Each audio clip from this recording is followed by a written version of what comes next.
Conocen la saga de mi familia, los Corleone. Bien, hoy vengo con una oferta que no podrán rechazar.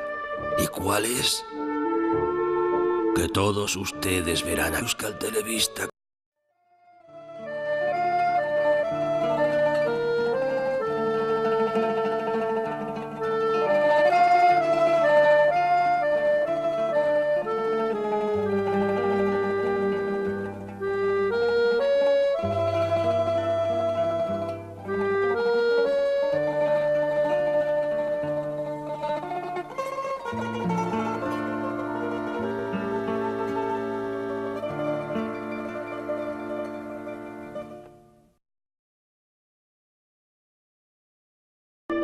Les diré algo más.